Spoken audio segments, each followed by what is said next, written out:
Maka Allah Subhanahu wa taala menjelaskan di dalam ayat ini bahwasanya salat itu merupakan satu kewajiban utama dari seorang muslim, bahwa salat itu tidaklah gugur dengan adanya safar, bahwa salat pun itu tidak gugur dengan adanya peperangan. Salat tetap harus ditegakkan. Hanya saja Allah Subhanahu wa taala memberikan keringanan pada saat safar, dan juga Allah Subhanahu wa taala memberikan keringanan tata cara salat tertentu pada saat dalam peperangan. Artinya salat merupakan tiang agama, di mana karena ini merupakan tiang agama, itu harus tetap ditunaikan kapanpun dan dimanapun seorang berada. Sehingga memang perintah sholat adalah perintah yang harus tetap ditegakkan bagaimanapun situasi yang dialami oleh seorang muslim.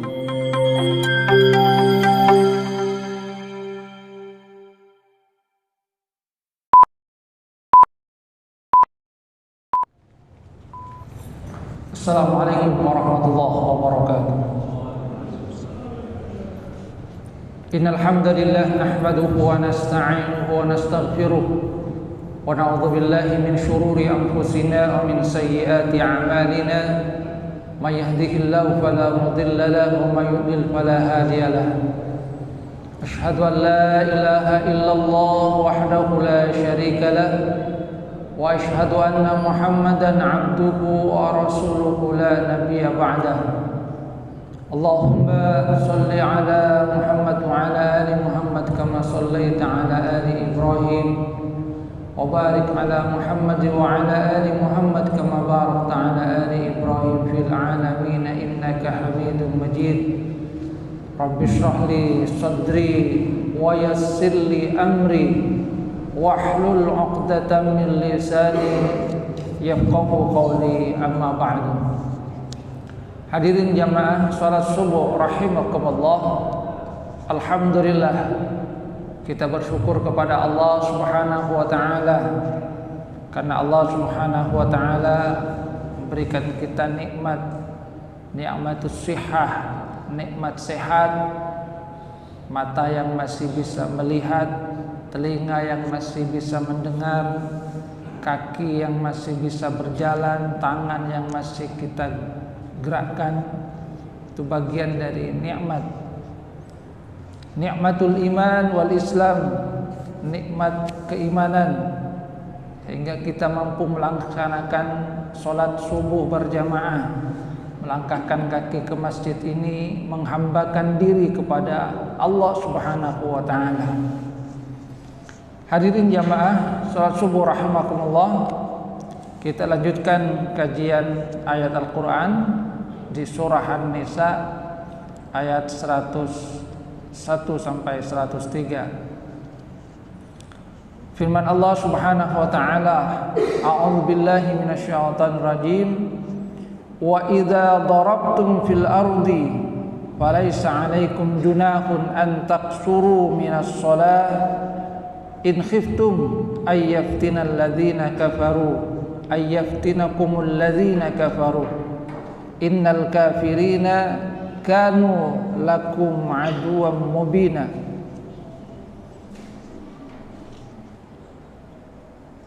Dan jika kamu melakukan perjalanan di muka bumi, maka tidak apa-apa bagi kamu untuk mengqashar salat jika kamu khawatir bahwa orang-orang kafir itu akan melakukan fitnah kepada kamu. Sesungguhnya orang-orang kafir adalah musuh yang nyata bagimu. Di dalam ayat ini Allah Subhanahu wa taala memberikan satu petunjuk. Ayat ini turun dalam riwayat akhraja Ibnu Jarir At-Tabari an Ali, dari Ibnu Jarir At-Tabari dari Ali bin Abi Thalib, qala sa'ala qaumun min Bani Najjar, bahwa satu kelompok dari kaum Najjar bertanya kepada Rasulullah sallallahu alaihi wasallam, "Ya Rasulullah, wahai Rasulullah, inna nadribu fil ard." Sesungguhnya kami melakukan perjalanan di muka bumi. Fa kaifa nusolli? Bagaimana kami salat? Karena memang orang-orang kafir, orang-orang Quraisy, orang-orang sahabat Nabi, orang-orang Arab itu memang mata pencaharian utamanya adalah berdagang. Maka mereka banyak melakukan perjalanan dalam rangka melakukan dagang ini. Maka mereka bertanya kepada Rasulullah sallallahu alaihi wasallam bagaimana mereka melaksanakan sholat pada saat mereka melakukan perjalanan. Karena dalam perjalanan itu biasanya ada banyak hambatan, ada banyak kesulitan. Maka turunlah ayat ini, yaitu wa idza darabtum fil ardi falaysa 'alaikum junahun an taqsuru minas shalah. Jika kamu melakukan perjalanan di muka bumi, maka tidak apa-apa bagi kalian untuk mengqasar salat. Kemudian summa inqata'al wahyu.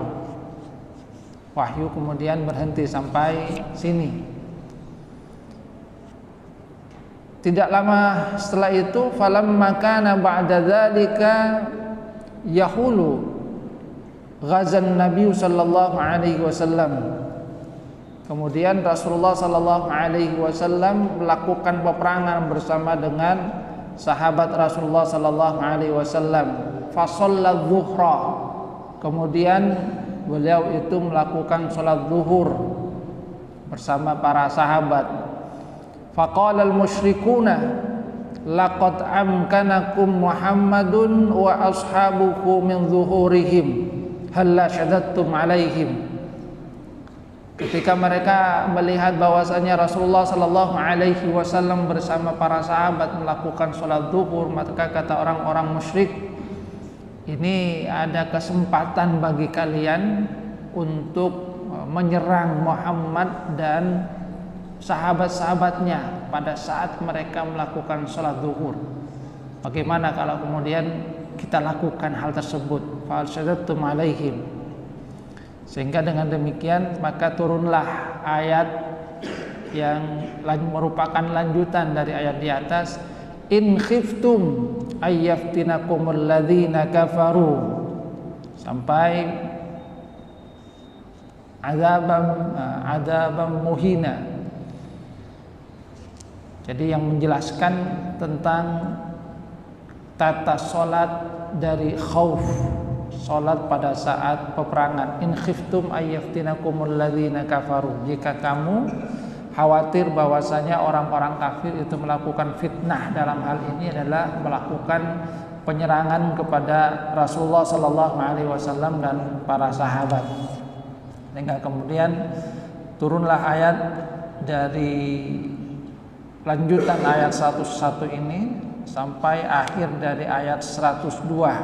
Firman Allah Subhanahu wa taala, wa idza kunta fihim faqamta lahumus salata faltaqum ta'ifatun minhum ma'aka walyakhudhu aslihatahum fa idza sajadu falyakunu min wara'ikum wal ta'ti ta'ifatun ukhra lam yusallu falyusallu ma'aka walyakhudhu hidrahum wa aslihatahum waddal ladzina kafaru law taghfuluna an aslihatikum wa amti'atikum fayamiluna 'alaikum mailatan wahidah wala junaha 'alaikum in kana bikum adam min matarin aw kuntum marda an tada'u aslihatakum wa khudhu hidrakum innallaha a'adda lil kafirina 'adzaban muhina.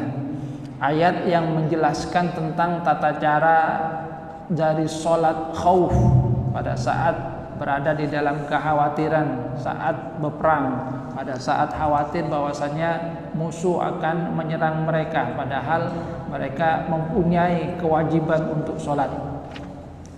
Hadirin jamaah rahimakumullah, ada beberapa hal yang sangat penting di dalam ayat ini. Kalau kemudian kita kaitkan dengan ayat yang sebelumnya, bahwa di ayat sebelumnya itu ada perintah untuk melakukan hijrah dan juga melakukan jihad. Nah, dalam jihad itu ada kemungkinan dan pasti jihad itu melakukan safar itu, kecuali ketika terjadi perang Khandaq itu. Maka Allah Subhanahu wa taala menjelaskan di dalam ayat ini bahwasanya sholat itu merupakan satu kewajiban utama dari seorang muslim, bahwa sholat itu tidaklah gugur dengan adanya safar, bahwa sholat pun itu tidak gugur dengan adanya peperangan. Sholat tetap harus ditegakkan, hanya saja Allah Subhanahu wa taala memberikan keringanan pada saat safar, dan juga Allah Subhanahu wa taala memberikan keringanan tata cara sholat tertentu pada saat dalam peperangan. Artinya sholat merupakan tiang agama, di mana karena ini merupakan tiang agama, itu harus tetap ditunaikan kapanpun dan dimanapun seorang berada. Sehingga memang perintah sholat adalah perintah yang harus tetap ditegakkan bagaimanapun situasi yang dialami oleh seorang muslim. Baik dia itu dalam keadaan sehat, tentu saja dia harus melaksanakannya dengan sepenuh hati sesuai dengan apa yang memang dia mampu, ataupun dalam keadaan-keadaan tertentu seperti halnya yang disebutkan di dalam ayat ini adalah pada saat safar ataupun pada saat di dalam peperangan, ketika ada kekhawatiran yang sangat nyata bahwasanya musuh akan menyerang pada saat mereka sedang sholat, maka kemudian diberikan tata cara dari sholat khauf. Namun kalau keadaan nanti tenang, maka dilaksanakan sesuai dengan bagaimana seharusnya. Hadirin jamaah rahimakumullah, yang pertama di situ Allah Subhanahu wa taala memberikan kita satu rukhsah, yaitu pada saat melakukan perjalanan. Wa idza darabtum fil ardi falaisa 'alaikum junahun an taksuru minas shalah. Kalau melakukan perjalanan di muka bumi, maka tidak apa-apa untuk melaksanakan salat dengan qashar. Nah, cuma karena di dalam ayat ini ada lanjutan yang berkaitan dengan sholat khauf, dengan kekhawatiran, maka kemudian pernah ditanyakan kepada Rasulullah Sallallahu Alaihi Wasallam. Jadi ada yang bertanya kepada Umar bin Khattab, qala Ya'la bin Umayyah li Umar. Ya'la bin Umayyah itu pernah bertanya kepada Umar bin Khattab, sebagaimana yang diriwayatkan oleh Imam Muslim, malana naksuru wa qad aminna. Di dalam ayat ini kan ada kaitan dengan kekhawatiran tentang khauf, bahwasanya akan diserang musuh. Maka kemudian ayat itu disangka terus ada kaitan dengan persoalan kekhawatiran. In khiftum ayyaftinakumul ladzina kafaru, kalau kamu khawatir bahwasanya musuh yaitu orang-orang kafir itu akan menyerang kamu, maka kamu silakan qashar di situ. Ada yang bertanya kepada Umar bin Khattab, kita sekarang kan sudah dalam keadaan aman, tidak lagi khawatir akan diserang musuh, karena pada saat Umar bin Khattab dan pemerintahan sudah kokoh, serangan dari orang-orang kafir Quraisy sudah tidak ada. Kita sekarang kan sudah dalam suasana aman. Kenapa kita masih melaksanakan sholat dengan qashar padahal sudah aman? Maka kata Umar bin Khattab, ajibtu mimma ajibta min. Saya juga heran dengan apa yang kamu herankan. Maka saya bertanya kepada Rasulullah Sallallahu Alaihi Wasallam tentang hal tersebut, yaitu bertanya, bagaimana kita masih melaksanakan sholat qashar padahal di dalam ayat yang menjelaskan tentang qashar itu ada kaitan dengan rasa kekhawatiran. In khiftum ayyaftinakumul ladzina kafaru, kalau kamu khawatir bahwasanya orang-orang kafir itu akan menyerang kamu. Maka apa yang dikatakan oleh Rasulullah Sallallahu Alaihi Wasallam, Rasulullah kemudian menyatakan bahwa hal tersebut merupakan sedekah. Shadaqatun tasaddaqallahu biha alaikum. Itu adalah sedekah yang diberikan oleh Allah kepada kalian. Faqbalu shadaqatah. Maka terimalah sedekah dari Allah Subhanahu wa taala. Jadi itu adalah satu pemberian dari Allah Subhanahu wa taala, karunia kepada kalian. Maka terimalah karunia yang diberikan oleh Allah Subhanahu wa taala. Jadi walaupun di dalam ayat itu ada kaitan dengan rasa kekhawatiran, akan tapi walaupun sudah dalam keadaan tenang, tentang qasar itu masih diperbolehkan. Itu merupakan sedekah yang diberikan oleh Allah Subhanahu wa taala. Apalagi bagaimana yang dikatakan oleh Syekh Wahbah Zuhaili, ayat ini pertama yang turun adalah wa idza darabtum fil ardi falaisa 'alaikum junahun an taqsuru minas shalah. Jadi ada persoalan tentang safar, kemudian turun ayat yang berkaitan dengan khauf. Sehingga memang antara keduanya ada keterpisahan, bahwa orang yang melakukan sholat khauf itu juga tidak mesti dalam keadaan safar. Sebab kadang-kadang ada sholat khauf, peperangan pada saat dalam keadaan tidak safar, seperti halnya Rasulullah SAW dan para sahabat pada perang Khandaq. Pada perang Khandaq, Rasulullah dan para sahabat kan tidak melakukan safar. Mereka ada di Madinah. Yang menyerang itu adalah orang-orang kafir Quraisy. Jadi yang melakukan safar itu adalah musuhnya. Sementara Rasulullah bersama para sahabat tetap mukim di Madinah karena mereka kemudian diserang di Madinah. Jadi kata Rasulullah, shadaqatun, itu adalah sedekah. Tasaddaqallahu biha alaikum faqbalu shadaqatah. Maka itu adalah sedekah, terimalah sedekah dari Allah Subhanahu wa taala. Cuma tentang salat safar ini memang juga ada beberapa perbedaan dari kalangan ulama tentang jaraknya, jarak tentang safar. Yang dimaksud dengan safar itu berapa? Kalau kemudian dari madhab Imam Abu Hanifah dalam safar, ammas safarul mubih fafihi khilafun ala ara'i ahammuha, bahwasanya safar yang memperbolehkan kasar itu ada beberapa pandangan dari para ulama. Kalau kata Imam Abu Hanifah mazhab Hanafi, minal Kufah ilal Madain wa hiya masiratu salasati ayyam, dari Kufah sampai Madain yaitu sekitar perjalanan 3 hari. Jadi sekitar 115 kilo, itu dalam pandangan mazhab Abu Hanifah.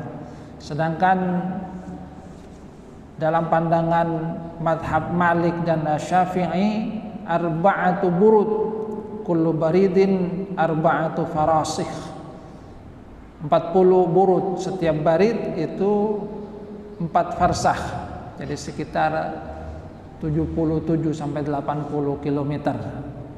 Itu kalau mazhab Imam Malik dan Imam Syafi'i.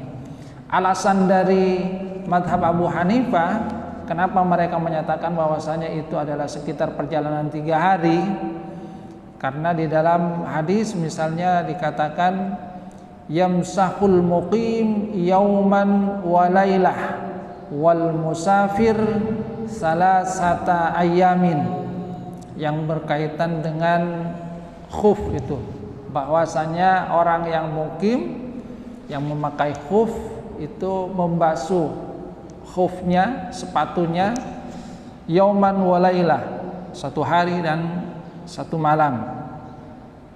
Wal musafir salasata ayamin, sedangkan kalau musafir itu tenggangnya adalah 3 hari. Demikian juga wa warada fis sunnah man'ul mar'a minas safar fauqa salasin, ada di dalam sunnah larangan perempuan melakukan safar tanpa adanya muhrim di atas 3 hari. illa ma'a zaujin au muhrim, kecuali bersama suami atau muhrimnya.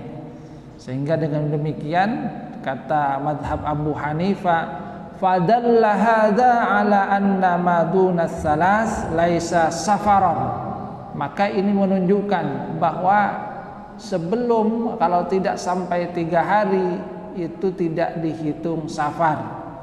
Itu alasan dari mazhab Abu Hanifah. Jadi 2 hadis itu kemudian dipahami bahwa itu merupakan kadar safar.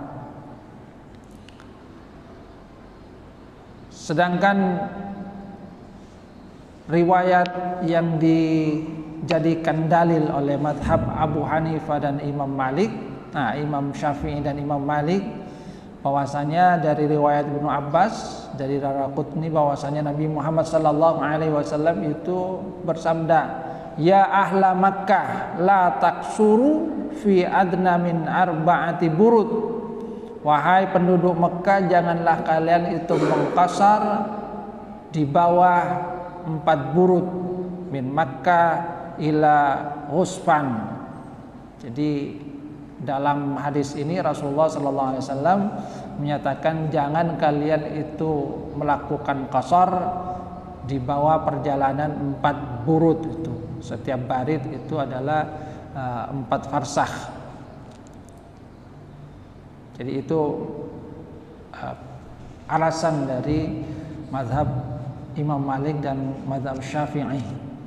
Kemudian tentang makna qasar sendiri ternyata juga ada perbedaan. Yang dimaksudkan qasar itu sebetulnya apa? Ada 2 pendapat di kalangan ulama. Pendapat yang pertama menyatakan innal qasra qasru adadir rakaat. Qasarnya di situ adalah mengqasar jumlah rakaatnya, yaitu 4 menjadi 2 itu. Jadi 4 menjadi 2. Kalau yang 2 tidak usah diqasar jadi 1. Subuh misalnya diqasar jadi 1 rakaat. Apalagi maghrib 1,5 gimana ya? Jadi yang 4 rakaat, zuhur, asar, kemudian isya, itu yang diqasar. Jadi pendapat yang pertama jamaah bahwa qasru adadi rakaat, bahwa kasarnya adalah kasar meringkas jumlah rakaatnya.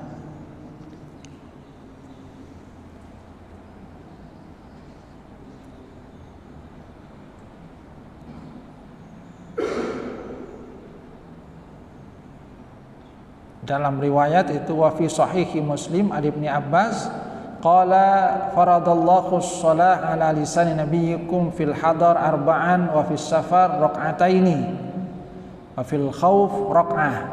Jadi kata Ibnu Abbas, Allah Subhanahu wa taala mewajibkan bagi salat melalui lisan Nabi Muhammad sallallahu alaihi wasallam fil hadar, pada saat tidak bepergian itu 4 rakaat, wa fis safar raq'ataini, ketika safar itu 2 rakaat.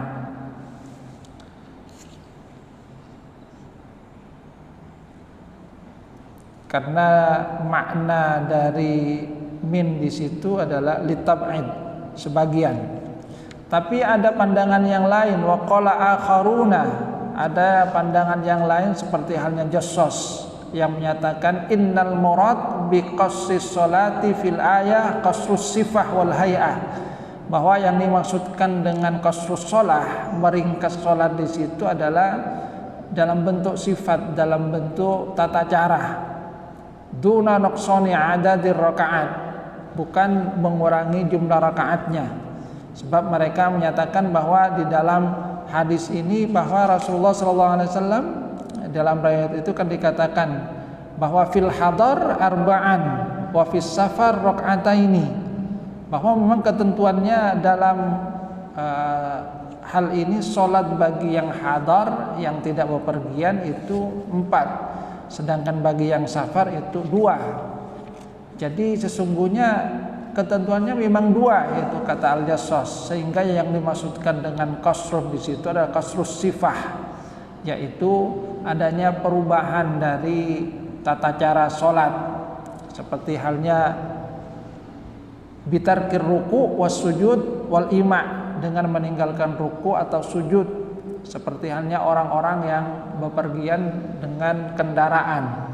Itu kan kemudian ketika rukuk dan sujudnya tidaklah sempurna, seperti halnya orang yang melakukan sholat biasa tanpa di kendaraan. Sebab di dalam riwayat kan Rasulullah SAW ketika berada di kendaraan itu kan sholat dalam keadaan safar, ini kan sholatnya itu kemudian di atas kendaraan, di situ tidak pakai sujudnya, memang sujud juga kan, tetapi bukan seperti halnya hay'ah, bentuk sujud pada saat sholat biasa. Jadi itu yang dikatakan oleh Al-Jassas sebagai qasrun. Yang dimaksudkan dengan qasar ya seperti itu, qasrus sifah wal hay'ah, sifat dari sholatnya, bentuk tata caranya itu kemudian ada perubahan, itu yang dikatakan oleh Al-Jassas. Cuma memang jumhurul ulama menyatakan bahwa makna al-qasru di situ adalah qasru adadir rakaat, bahwa kasar ya meringkas jumlah rakaatnya yang dari 4 menjadi 2. Tapi kalau kata Al-Jassas bukan itu, karena yang 2 memang itu miliknya musafir. Yang dimaksudkan adalah ada perubahan sedikit pada saat bersolat itu. Jadi rukuk dan sujudnya tidaklah sempurna seperti halnya pada saat melakukan sholat biasa tidak di kendaraan, karena ini berkaitan dengan safar. Hadirin jamaah rahimakumullah, itu tentang safar. Jadi ada kebolehan yang diberikan oleh Allah Subhanahu wa taala pada saat melakukan perjalanan, karena memang di situ ya tentang ilahnya itu ada sebagian menyatakan mungkin saja di situ ada masyaqqah. Karena safar itu memang bagian dari qit'atun minal adab, kata Rasulullah SAW. Dalam perjalanan itu memang kadang ada kepayahan, ada bagian yang tidak mengenakkan, yang seharusnya berhenti tidak berhenti. Apalagi pada masa Rasulullah SAW. Kalau pada masa sekarang mungkin safar tidak begitu memayahkan seperti dulu gitu. Karena suasananya mungkin sudah beda. Walaupun perjalanan ke Surabaya itu orangnya naik bis, tidur sampai sana malah segar gitu. Kalau dulu pakai kuda itu kena terik matahari, kena angin, kena hujan, memang rasa payahnya itu sangat-sangat terasa gitu. Nah, kemudian bagian berikutnya yang dibahas di dalam ayat ini adalah sholat khauf. Jadi sholat khauf, sholat yang dilakukan pada saat ada kekhawatiran. Pada saat ada kekhawatiran yang biasa, dalam artian situasinya tidak begitu mencekam, maka seperti halnya yang dijabarkan di dalam ayat ini tata cara sholatnya. Kemudian kalau sangat mencekam, maka sesuai dengan firman Allah Subhanahu wa taala di dalam ayat yang lain, fa in khiftum farijalan aw rukbana. Kalau kamu merasa khawatir, maka farijalan aw rukbana, silahkan, baik dalam keadaan berkendaraan atau berjalan. Artinya tidak mesti kemudian harus seperti halnya sholat biasa. Karena salat itu merupakan kewajiban, maka semampu kalian, baik dalam keadaan berjalan, karena musuh sedang menyerang, orang memanah, kita kemudian harus menghindar, maka silakan sambil berjalan sholatnya atau pakai kendaraan. Yang penting tetap melaksanakan sholat. Cuma kalau di dalam ayat ini adalah yang menjelaskan kekhawatiran bahwasanya musuh itu akan menyerang, di mana masih dalam keadaan taraf bisa dihadapi. Maka kemudian ada tata cara yang diberikan oleh Allah Subhanahu wa taala yang di dalam ayat ini menjelaskan Wa idza kunta fihim fa aqamta lahumus sholata, kalau kamu bersama dengan mereka, kamu dirikan salat bersama mereka. Faltakum ta'ifatum minhum ma'aka wal yakhudhu asliyatahum, hendaklah satu golongan itu berdiri dengan kamu, sedangkan sebagian yang lain itu kemudian wal yakhudhu asliyatahum, berdiri waspada. Jadi dibagi menjadi dua itu. Fa idza sajadu falyakunu min waraikum, kalau sudah sujud maka hendaklah mereka itu ke belakang. Wal ta'ti ta'ifatun ukhra lam yusallu falyusallu ma'aka, yang tadinya berjaga kemudian ikut bersama dengan Rasulullah sallallahu alaihi wasallam di rakaat yang kedua. Wal yakhudhu aslihatahum wal yakhudhu hidrahum wa aslihatahum, sedangkan yang tadinya sholat bersama dengan Rasulullah sallallahu alaihi wasallam itu berjaga-jaga.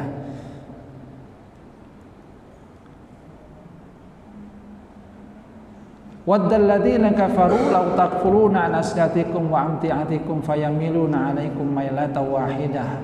Karena orang-orang kafir itu, kata Allah Subhanahu wa taala, itu sangat ingin kalian itu lengah dari persenjataan dan juga dari barang-barang kalian, dan mereka ingin untuk segera menyerang kalian. Maka kemudian diberikan tata cara oleh Allah Subhanahu wa taala. Ada beberapa riwayat yang menjelaskan tentang bagaimana salat khauf yang pernah dilakukan oleh Rasulullah sallallahu alaihi wasallam. Ada beberapa riwayat, di antara contoh yang pernah dilakukan oleh Rasulullah sallallahu alaihi wasallam, misalnya pada Dzatur Riqa, di mana Rasulullah di pertama kali melakukan salat khauf memang. Jadi seperti yang ada di dalam ayat ini, Rasulullah itu membagi pasukan menjadi dua. Satu bersama dengan Rasulullah sallallahu alaihi wasallam takbiratul ihram, sampai kemudian melaksanakan rakaat pertama berdiri. Maka yang pertama ini kemudian ke belakang menyelesaikan sholatnya sendiri, sampai salam, dan mereka kemudian berjaga. Sementara yang tadinya di belakang itu ikut bersama dengan Rasulullah SAW. Rakaat kedua, Rasulullah rakaat kedua, mereka rakaat pertama, sampai kemudian tasyahud. Pada saat tasyahud Rasulullah itu menunggu. Jadi yang kedua ini kan masih satu rakaat, mereka menyelesaikan rakaat kedua sampai kemudian tasyahud. Tasyahudnya nanti bersama dengan Rasulullah sallallahu alaihi wasallam, salamnya bersama dengan Rasulullah. Jadi gelombang pertama itu takbirnya bersama dengan Rasulullah, tapi kemudian salam sendiri. Sementara gelombang yang kedua itu salamnya yang bersama dengan Rasulullah sallallahu alaihi wasallam. Itu diantara yang pertama sesuai dengan apa yang ada di dalam ayat ini. Ada juga tata cara yang lain yang juga dilakukan oleh Rasulullah SAW pada saat perang Khauf. Sama, dibagi menjadi dua, jadi dua saf. Cuma dalam hal ini dikatakan bahwa ketika musuhnya itu ada di depan kiblat, maka kemudian dari dua shaf ini sama-sama bersama dengan Rasulullah sallallahu alaihi wasallam sampai ruku, kemudian berdiri. Nah, pada saat itu kemudian Rasulullah sujud sampai menyelesaikan rakaat pertama, sampai sujud, duduk itu. Kemudian yang kedua ini tidak ikut sujud. Selesai sujud, maka shaf kedua itu baru kemudian juga sujud sampai selesai rakaat, kemudian maju. Jadi yang shaf 2 maju ke depan, yang shaf pertama mundur ke belakang. Gantian melaksanakan sholat rakaat kedua sampai ruku, i'tidal. Nah, kemudian seperti halnya tadi, yang pertama, yang shaf pertama itu melakukan sujud bersama dengan Rasulullah sallallahu alaihi wasallam sampai tasyahud, baru yang saf kedua itu ikut kemudian nyusul sujud sampai tasyahud, tasyahudnya kemudian bersama dengan Rasulullah sallallahu alaihi wasallam salam. Itu yang pernah juga dilakukan oleh Rasulullah sallallahu alaihi wasallam. Ada juga Rasulullah membagi dua imam. Salat dengan yang pertama sampai selesai, kemudian salat lagi bersama dengan yang kedua sampai selesai. Jadi 2 rakaat bersama gelombang pertama, salat lagi bersama gelombang yang kedua 2 rakaat. Itu diantara yang pernah dilakukan oleh Rasulullah sallallahu alaihi wasallam. Ada yang lainnya dari tata cara salat khauf. Yang pasti bahwa Rasulullah sallallahu alaihi wasallam pada saat khauf, pada saat peperangan itu tetap melaksanakan salat, cuma tata caranya kemudian yang berbeda. Ada sebagian dari pasukan yang berjaga-jaga dalam hal ini, supaya ketika misalnya pasukan itu akan menyerang, maka ada pasukan yang memang siap untuk menghadapi mereka. Jadi itu yang ada dalam salat khauf. Nah, kemudian di lanjutan ayat itu Allah Subhanahu wa taala menyatakan, fa idza qadaytumus sholata fadhkurullaha qiyaman wa qu'udan wa 'ala junubikum fa idza ma'nantum faqimus shalah innas sholata kanat 'alal mu'minina kitaban mawquta. Kalau kamu sudah melaksanakan salat, maka ingatlah Allah qiyaman wa qu'udan wa 'ala junubikum, baik dalam keadaan berdiri, duduk ataupun berbaring. Fa idzat ma'nantum, kalau sudah tenang, situasinya tidak lagi seperti halnya pada peperangan, tidak ada rasa kekhawatiran, faqimus shalah, maka dirikanlah salat seperti halnya biasanya. Jadi ketika sudah tidak ada kekhawatiran tadi seperti halnya pada peperangan, dirikan sholat seperti halnya biasanya. Innas sholata kanat 'alal mu'minina kitaban mawquta. Sesungguhnya salat itu merupakan kewajiban bagi seorang muslim, yang kewajibannya itu bagi orang-orang beriman ya. Kewajibannya itu sudah ada waktu yang ditentukan. Jadi itu tentang salat khauf. Salat pada saat peperangan ada kekhawatiran. Artinya di dalam ayat ini Allah Subhanahu wa taala menegaskan bahwa salat itu adalah kewajiban pada waktu tertentu yang sudah ditetapkan bagi orang yang beriman, yang harus tetap dilaksanakan baik dalam keadaan safar ataupun dalam keadaan khawatir. Cuma di dalam keadaan safar, dalam keadaan khawatir peperangan itu Allah Subhanahu wa taala memberikan rukhsah. Jadi rukhsah sesuai dengan kadar yang dimiliki oleh orang-orang yang beriman. Safar silahkan boleh untuk mengkasar. Bagi khauf ada tata caranya. Kalau masih memungkinkan dengan tata cara yang dilakukan oleh Rasulullah SAW. Kalau sudah benar-benar mendesak, ya semampunya dilaksanakan sholat itu. Yang penting tetap sholat, walaupun kata para ulama, kalau pada masa sekarang misalnya sambil menembak, setelah itu sholat lagi, nembak lagi sholat, itu diperbolehkan. Karena memang seperti hanya yang disyaratkan di dalam ayat yang lain, fa in khiftum farijalan aw rukbana. Kalau khawatir tidak apa-apa, sambil jalan, sambil naik kendaraan, kalian tetap melaksanakan sholat. Jadi dalam berperang, walaupun di atas kuda, ya tetap melaksanakan sholat. Yang penting bahwa sholat itu tetap harus ditunaikan. Ini saja yang dapat saya sampaikan. Kurang lebihnya mohon maaf. Wabillahi taufiq wal hidayah. Assalamualaikum warahmatullahi wabarakatuh.